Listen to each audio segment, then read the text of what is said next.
Hey gang, Eddie Buchanan back at the BCOS Symposium in the sun. I am here with my good friend Steve Hirsch, the chairman? Chairman. Chairman of the National Volunteer Fire Council. So that's something that's really important and very cool that the BCOS and the NVFC have a long-standing partnership, working together on different things. And I wanted to get you on for a few minutes just to share with everybody at home, like what are the major projects that you're doing these days? Sure.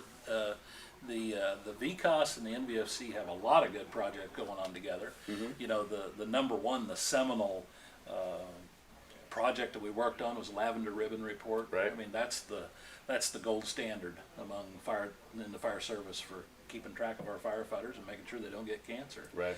And then we've got lots of other projects. We're working on a mental health project right now. So. Outstanding. You mentioned the ribbon reports. I should remind everybody that if you go on the BCOS website and go look under those, you can find those documents. They're there for free, and it's a bunch of them. Yep. All sorts of things over the years. In fact, there's a new one they're unveiling this week. I believe it's the gold ribbon. Right. If I'm right, on data management. So those are great documents for you to go get, and they're free, and you can use them to do whatever. Very helpful information. And So if you look at the Lavender Ribbon Report, make sure you look at the update too. yeah. Good stuff.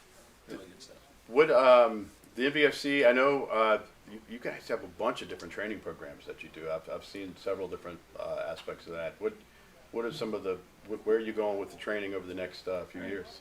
Well, it's a good question because when I became chairman, I asked how much of our budget is assigned to training, and I kind of got some blank stares. Mm-hmm. And so we've really jumped up the game on that. And so we have lots of good training programs, both for folks who are members and folks who aren't. You can all participate in those. So across a broad range. Mm-hmm. Are you seeing how has been the volunteer response with the things like such as the Lavender Report? The cancer registry being something that's very important. Are you seeing are our volunteer firefighters being responsive to that and signing up? They are, and I guess with any line of duty deaths or injuries, it doesn't seem to matter whether you're a career or volunteer. Right. They strike us in the same ways and at about the same proportions. So the volunteer fire service has woken up to that we got to do something better, because we'll take care of our people if they get cancer, and we'll take care of their families if something happens to them, but I'd a lot rather take care of them in advance and make sure Right. they don't ever get that disease. Yeah, and there's so much good work. The Cancer Foundation is out there. The department I was with before I retired, we had a bad run of some pretty awful cases with cancer where we lost. I think I did 5 different sets of paperwork over the last 5 years where firefighters were diagnosed with cancer, and those are the ones that didn't survive. Sure. There's a whole host of firefighters out there that are battling it now. So I think understand that registry's there, and make sure you go get signed up for it, and hope that you never need it. And there's a mental component to that too, of dealing with those type of diseases within a fire Mm-hmm. department, let alone in our own bodies and our own families. So we have to step up to the plate on the mental health issues as well. Right. And so that's a project that VCOS and NVFC is working on right now. I've got a task force appointed of people from the NVFC, and VCOS has some representatives on that Mm-hmm. as well. Yesterday my guys, I live in a very small community. My whole county's 2,500 people and about 140,000 cows, but I have 100 volunteer firefighters, and they do a tremendous job. But yesterday was a difficult day. Here I am on a plane, and they're working 2 fatality accidents, and that's pretty tough. It's especially tough in the volunteer community when 2 of my firefighters were working an incident scene with a co-worker who had been killed, and that adds a different component in the volunteer fire service, especially in our small communities. So Yeah. so we got to step up to the plate on that as well. Yeah, it's a challenge. It's always there's I always use the analogy of a bucket. Like you're going to experience things in the fire service, and at some point your bucket will start to get full of what you can really Right. deal with, and you have to find ways to dump the bucket. But every time you dump the bucket, there's a little residual left over, and it accumulates over the years. There is. So Most definitely. and I as far as the mental health aspects of it, I'd never really paid attention until somebody pointed it out, that the number of people that are like firefighter suicides and some of Sure. these things, Sure.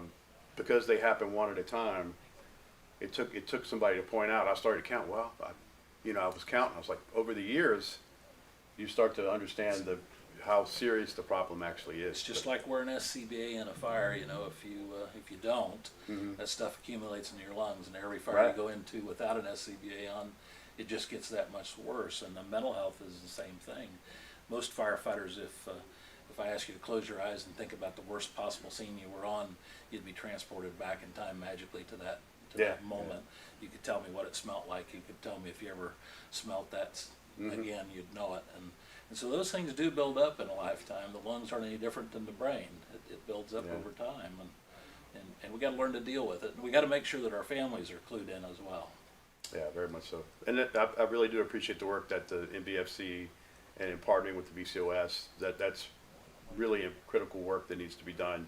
And then have the distribution channels to get that work out. Absolutely. To get it out to the people that need to know about it. There's very little we can't accomplish in the fire service if we're working together toward the same goal. So. One voice, fire service, one voice. That's been the theme of the week for sure. Yep. Well, I'm looking forward to seeing you on the main stage out here in a few minutes. And be sure to, if you want to catch up and see the great work that they're doing, go to the NVFC website, nvfc.org. That's right. Go check that out and get more information there. So we're about to get back to the main room. We're live at the VCOS Symposium in the sun in Clearwater Beach, Florida, and we'll be back shortly with another segment. We're actually going to have Kathy Patterson from FEMA come on and talk about some of the grant programs that are so important to the fire service. So check back with us about the top of the hour, and we'll be back. Hope everybody's doing well. We'll see you in a little bit. Bye-bye.